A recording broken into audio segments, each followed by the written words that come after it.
From chaos to calm, we're going to be talking today all about boundaries. I'm chatting to Mahnaz Sharif, a work-life management mentor and host of the Build with Boundaries podcast. We're going to be looking at the importance of setting and respecting boundaries, both in your business and in your personal life. We're going to be talking about self-awareness, time management, and how to take a more mindful approach to work-life balance.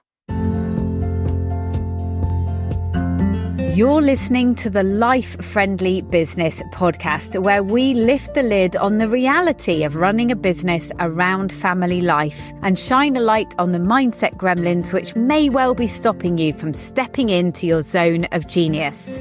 I'm Erin, the Life Friendly Business Mentor, and I'm here to empower you to succeed through personalised support, strategic business training, and ongoing mentorship. Let's work together to champion your goals and ignite your potential so that you can create your very own life-friendly business. Hi, Mahnaz. Lovely to have you on the podcast today. Thank you so much, Erin. I'm excited to be here. Thanks for the invitation.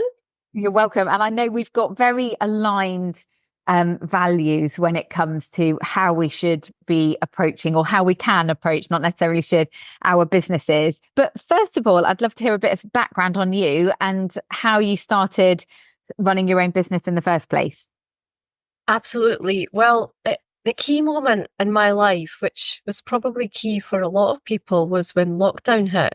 So I was sitting at the dining table and I was trying to work. I had set up my own business already, and I was trying to work, and everybody was walking in and out and just talking to me, interrupting me, distracting me, doing all the things, pretending I wasn't working. My kids were a little bit younger then. They were, I think, one was at high school and one was at primary. So, but my husband was home and he'd taken over the office space because he had a proper job. And, all these type of things. So it was very difficult for me to navigate that time. And I realized very, very quickly, as soon as lockdown hit, because, like everybody else, we didn't know what we were getting into. We didn't know how long it would take. And we also didn't know what kind of support our family would need.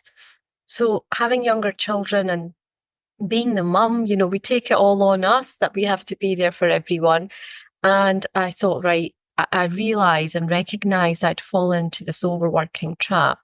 So I could see that I had gone from two extremes of first never actually finding that dream of what I wanted to do. And then when I did have the moment to do that, I fell into the overworking trap. So I knew I had to change that because for my own health and my family's well-being as well, I had to pull myself back. So I had to get myself out of this addictive overworking cycle, because when you're at the dining table, you can't close the door and walk away. There's always those thoughts as an entrepreneur anyway of what you haven't done and, if I just do a little bit here and, get through some work. But in truth, it never ends. And we have to create our own boundaries. And that was the first thing for me. I realized I had to have more structure in my day and have boundaries that actually helped me to look after myself. And it also allowed me to be there as a business owner and also obviously there for my family too. And that's where it all began. I had a moment of reflection looking back in my past and looking at a really difficult and challenging time. My mum was chronically ill and she was then diagnosed with cancer. And I had this kind of moment of reflection, like my mum never asked herself, what do I want for my life? What do I want to leave behind? And what do I want to do? What do I feel I want to do? That inner knowing of what you want to do. And I saw a reflection of myself in her and realized that, if I just continued on, I wasn't really doing what I wanted. And I was, always meeting this kind of friction and this mum guilt, when you're doing things, you're constantly feeling that guilt, whether you're with your children, you want to be in your business. When you're in your business, you're working, then you feel guilty about not being there and avoiding or sacrificing time or not being there, not being fully present. So those were the kind of thoughts that were coming to me. And I thought, I have to change this. And I knew I had to do that. So that's when I made a difficult decision to change my business. So I would already had something working, and I was like, well, it's not working for me in the way I need it to. So it was a product business, and I thought, I have got knowledge, I have got skills, I have got lived experience. What is it that I can do? And that's when I started to get into the mentoring space. And I thought, I'm really passionate about helping other women in business. And even with my product business, I was supporting a lot of female-led businesses. So it just made sense. That's where my passion lies, but I just didn't know how I wanted to help them. So step by step, that was a process. And through my journey, I then created my Harmony Blueprint, which is helping others to create that harmony in their life, because there's all these moving parts in your life. And you don't want to compromise on one for the other. We can have it all. And that's what I want to help other mums to know, that there is another way. They don't have to be doing it the hard way. And sometimes we just can't see what that looks like and how to even take that first step for ourselves. Just like, when I was back in that time. So I want to use that to help others to be able to lay the foundation of how they want to and be in control and feel empowered to be able to do that. So you're right, Erin, everything you talk about, the life-friendly business, that speaks to me so much. And no wonder, we've had some fabulous conversations already. So yeah, that's where my Build With Boundaries came about. So taking us back to the memory of sitting at the kitchen table during lockdown, what that really brings back for me is I remember sitting there with my son, who would have been 6 or 7, doing the homeschooling, and sitting there with him and thinking, I'm going to be mindful now, and I'm going to be sat here and helping him with his homework. And then when they're actually getting on with it, you find your brain going, oh, I could really quickly do this, I could really quickly do that. And then I would get my phone out and I would start going on emails.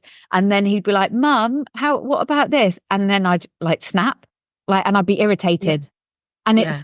And it's the most horrible cycle to get into, because that was totally my fault, because I could not sit still and just be there in that moment, because my brain was rushing ahead to all the other things I could be doing with this time. And then what that meant is that I took it out on him, and then the mum guilt comes in. Right. And, and I think that period during lockdown, I think, one positive thing that maybe came out for many of us was that time of reflection. Is this really how I want to be, how I want to feel? So yeah, I can really see that was kind of the catalyst for you. Yeah, absolutely. And I think that's just it. When we realize and have that insight about ourselves and know that the only person who can do anything to change that is ourselves, right? And, whether you need to get that support, whether you need to get help, coaching, mentoring, or whatever else, you don't have to do it on your own, but just recognizing what is going to be helpful for you.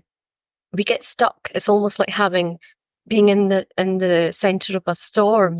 Everything is going around, moving, and we just don't know where to focus our energies. So we just end up being scattered all over the place, and it's not helpful. And like you said, I think, what you were talking about was being present with your son.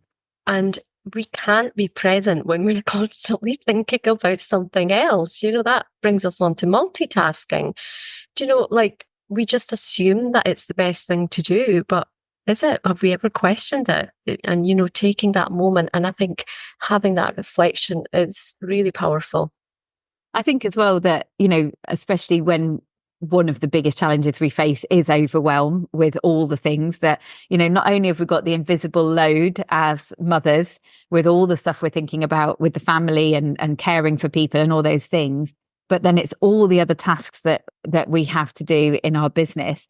And it just becomes a bit paralyzing, doesn't it? And, we're not making the best decisions from that place either. So what's your definition of boundaries? Okay, well, the basic definition of boundaries is a real or imagined line that marks the edge or limit of something. But I think, when we don't know when something ends, we just continue on with it. When we don't know when something else begins, we don't start with it. It's that whole like understanding. You can think of this like that whole circular sphere of influence and control, like what is inside our control and what is outside, and understanding like the boundaries are actually helpful. It's not something that anybody is attracted to, right? Let's face it, nobody says, I want to get myself some really rigid boundaries because they're going to help me. Nobody says that, but it's a tool. And the reason that we can get into this idea of not having them is because we do feel that constantly we are playing tug of war with all our things on our to-do list. We're fighting, other things are fighting for our attention all of the time. And this just kind of amplifies in our head. And so therefore we're not able to focus fully 100% on one thing. And this can really be detrimental to our productivity because we can be so much more efficient and effective if we just knew how to work with ourselves better. And what I often find is even before we even get into the boundaries, like it all starts from understanding ourselves better. Because if we don't understand what comes easy to us, what is difficult for us, what is most natural, and kind of, playing to our strengths. We can't really play to them when we often don't actually see what our strengths are. Because if I'm totally honest, I don't think any one of us knows ourselves the way that we could know ourselves. And this is where I've been bringing in human design into my work. And it's been fascinating because you get to see yourself and your gifts and what comes to you naturally and easily in a different way, because you sometimes don't recognize what sometimes other people see. And sometimes it's things that you know, but you haven't really understood that they're key strengths for you. So I think before we even get into the boundaries, we really need to figure out, who we are and truly accept who we are, because that's another thing, right? Because there's one thing is knowing yourself, and then another is acknowledging and accepting that in the deepest way that we actually feel like we understand ourselves. So there's not this inner conflict going on, constantly battling with what we think we need and what we actually need inside, if that makes sense. Yeah. And I think, one thing I always think about is it's about being really aware of what you need in order to thrive. And, that's where we often put our own needs to the back of the pile. Mm-hmm. And it's, and it's important that we do, maybe it's like, actually, I really need to exercise 3 times a week. That makes me feel good. Maybe it's, I need to make sure that I have time alone to rejuvenate. And that's what I need for my creativity. Maybe it's like time in nature. And until we understand that about ourselves, you're not going to be able to implement that into your life. So that whole self-discovery, and and as well, I find that a good way to think about if you don't have boundaries in place, a good kind of the symptoms that come from that are, like I mentioned about sitting at the kitchen table with my son, I felt really irritable with him. And and if you're feeling irritable with people, and maybe you're feeling irritable about things in your business, that's a sign to say, well, hang on a minute, you're missing a boundary here to protect yourself from that. Yes, absolutely. And another really good sign is when we feel like we don't have enough time, because we'll always say that, and sometimes it's a bit of a mask or an excuse because we don't want to prioritize something, and that's fair enough. But understanding like why we are saying that, and if that time limitation, how that's actually affecting you, because we all pile ourselves up with work, and we do tend to assume we can get a lot more done than we can. And sometimes we're also at fault for not pushing ourselves and not getting the right things done. But it's because of our approach to how we work. And if we are focusing on things that aren't really that important, or not creating better ways of working that actually serve us in the long run, then that can definitely have an impact. And, we all have this, typically mums have the similar kind of working hours type of thing. And this is something that I worked very hard at, and it's been over about a year and a half now. I've gone down to a 4-day week. And it was always on my list of like, I want to do this, but it's until you don't give yourself permission that, you can do that now. Like, what are you waiting for? And I think other mums need to hear this as well, because you can be really efficient in the time that you have. It doesn't matter what that time is, but again, that's where the boundaries come in. Like, you understanding what you need, and you understanding how you can be present in your business, and also, when your kids are home, kind of not just nodding along, and, your children are saying, Mum, you're not listening to me, not having those conversations, instead actually being there, like fully present and immersing and taking those moments in. I think the really good point about the time and time mindset is such a huge thing. And like, I know if I have a whole day to work ahead of me with no calls booked in, and I think, oh, amazing, I'm going to get loads done that day. I tell you what, I don't. Yeah. Because I'm like, oh, I've got all day. It's that whole thing about like time just expands like gas. And, Yeah. whatever time slot you have got to get stuff done, it will expand. If I'm in that situation now, I take myself to a coffee shop. I'll spend 2 hours in the coffee shop. I'll get pretty much Yes. everything I was planning to get done in 2 hours. So when we're thinking about, I don't have enough time to do things, and obviously, that depending on childcare and all those things, like you may literally only have a couple of hours a day, or even every other day, whatever it is. But it's about what you do in that time. And so it's about, like you say, prioritizing and knowing where to focus your time. And if you don't know what that is, that's when you reach out to get help from a mentor or whatever it is. Absolutely. And it's being intentional with that time. Like, we have to have a strategy. We have to have a plan. Without, planning, failing to plan is planning to fail, as they say. And another thing for mums is that when we have those small pockets of time, it almost feels like, well, there's no point in starting. Well, actually, having small pockets of time and being really intentional with that. I mean, if you've heard of the Pomodoro technique, or, all these, like, everything tells us that when we create that boundary, which is effectively what you're doing by putting a 20-minute timer on, what can I get done in that time? You are creating that way that you're wanting to work. So you're just hyper focused on and getting on with that one thing. Easier said than done. I completely understand. And that's why it's difficult. For some people find it easier to create habits, and other people, they might take longer time, but it doesn't mean it's impossible. And we can only try and improve from where we are, rather than looking at other people. Just where you are, how can that get better? How can that get better? And I think always having that step-by-step approach, because until we don't take that action, we're never going to see the benefits. And when you see the benefits, you're just like, oh my goodness, like, I work a 4-day week and I used to work a 7-day week. I've never worked so much in my life until I became an entrepreneur, where I was working evenings and weekends.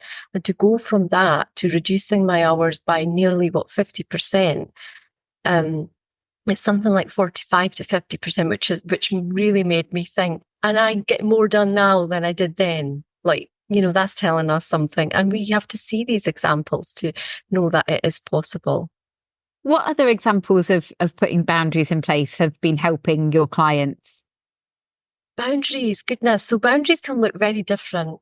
Obviously, there are so many different ways. I think that a key one for mums is this whole work and when you're not working, because there doesn't tend to be a clear cut, like, I have finished work here. And when you're working from home and you're a mum and your kids have come home, or you've gone and picked them up, you might be like, right, I'll just go back and do this thing.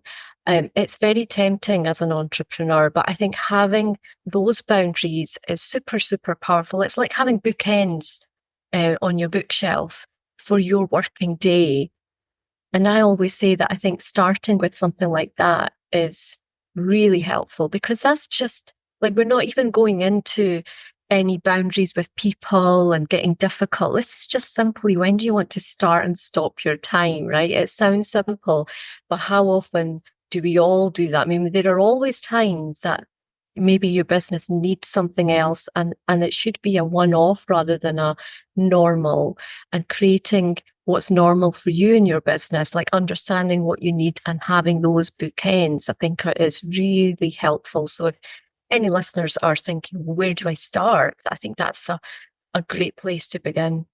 I think having a little ritual as well at the end of the day when you're like, I'm switching off now. Like for me, so I'm lucky that I do have an office space in the house, which is linked to the playroom. So it's not exactly like, but I leave my computer open all day. So I'll just like keep popping in, sitting down, doing some work. If I leave my computer open in the evening, I know that a thought will pop into my head. Actually, I could do that. And I'll go in and I'll just get straight back into the computer. And of course, what happens then is a child needs me, and then I feel irritated because I'm like, you're interrupting me. I'm in the middle of this. Whereas if I say, right, it's 3 o'clock or whatever it is, I'm going to stop now. If I like mindfully shut down my computer. And I know that like I'll have that thought of, I could do this. And I go back to my computer and I see it shut down, and it makes me stop. Yes. And then I go on my phone and I go to my calendar and I create a task instead for the next day. And that is game changing. And, my husband is a self-employed entrepreneur as well.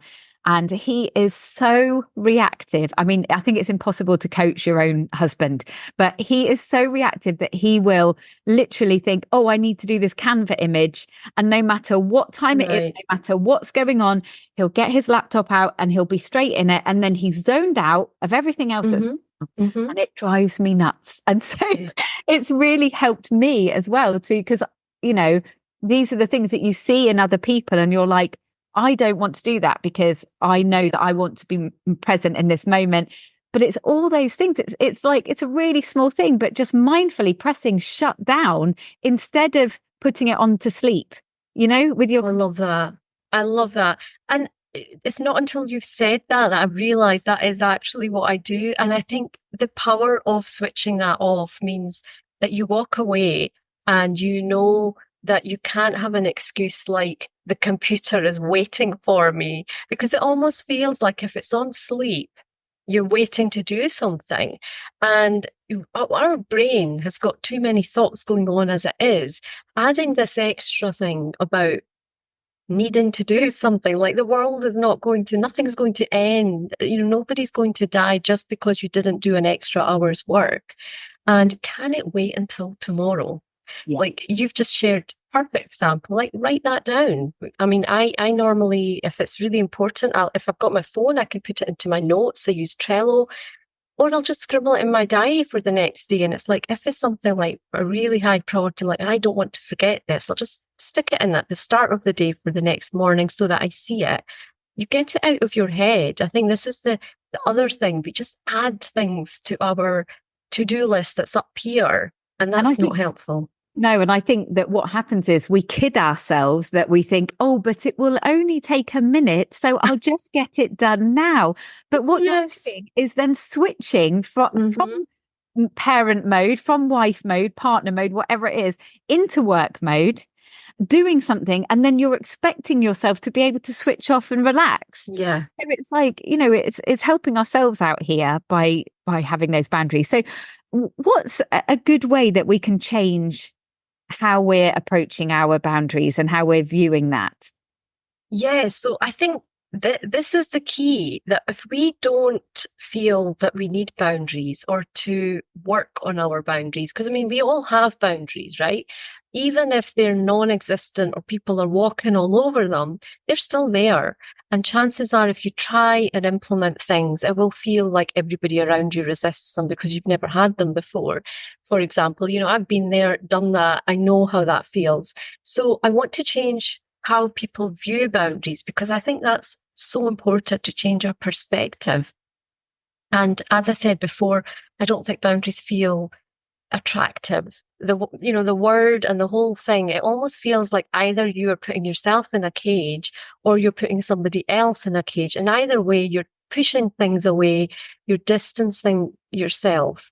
And that is not what boundaries are about. So I'm going to share 4 incredible ways that boundaries can support you. And hopefully this is a bit more visual and it'll give you a different sense of what boundaries are. So boundaries can be your shield. And what they do is they protect your time, your energy, and your dreams. And when you're setting boundaries, you're basically saying, my dreams matter and my well-being is a priority. Boundaries can be your clock, so they can help you manage your time efficiently. Setting limits on when and how you work, this will then allow you to be more present with your family, which is obviously what matters the most to us mums. Boundaries can also be our voice, because they are here to communicate our needs and desires. And when we're not afraid to express what's important to us, then it becomes part of our self-care, and it's not, selfish setting that up. And boundaries can also be our pathway, because they create the space for us to achieve the professional dreams that we want without compromising on that enjoyment with our family. So it's like having this guiding pathway, and we just need to know how to stay within that path. So those are the 4 ways that I wanted to share with you. So they can be your shield, your clock, your voice, or your pathway. And they just feel, how does that feel in terms of boundaries to you, Erin? I think that is so lovely, and really, I think it creates, it makes them feel like a really positive tool to be able to use. And I know that you're providing a boundary clock worksheet as well that people can download. So I'm going to put that in the show notes. Yes, I am indeed. I think what's difficult with boundaries is we can't see what that looks like for us. Like, where are we now? If we don't understand where we are now, we can't even work out where we're wanting to go. So I've designed this worksheet where you can create this visual representation of what your boundaries look like now. And I always encourage everyone to print it off and walk away from the tech, even go outside and sit outside. If you're lucky enough to get some sun, you can be in your garden and just take some, colouring pens and just have a look at what your boundaries look like now. It's an exercise for you, and you'll get these insights and realise what that means for you. And it's very difficult to do that, but I think doing it visually is really powerful. What would you say to a woman who might be listening to this podcast and thinking, that sounds amazing, and it really sounds like something that I need to do, but I'm basically living in survival mode right now? Goodness, right. Well, I think the first thing, when you feel like you're in this firefighting mode and you're just trying to deal with the day, I think the first thing that we all have to do is just gift ourselves a little bit of time. And sometimes that's just, it can be 5 minutes at night time before you go to bed. It can be 5 minutes in the morning before everybody else wakes up. I mean, I've been there in those moments when you feel you don't have the time, you actually need that the most. And I think sometimes just pausing that 5 minute, it can be just listening to nothing, it could be sitting in silence. I used to love doing that, just sitting in a nice dark room on my own with nobody there and just listening to nothing. Sometimes that is so powerful. And I think giving yourself permission that you can not only do that, you need it, and you can actually help other people better by doing that. 5 minutes in the morning, 5 minutes at night, it's not a lot, is it? When what we actually look after for the rest of the day, when you put that into context.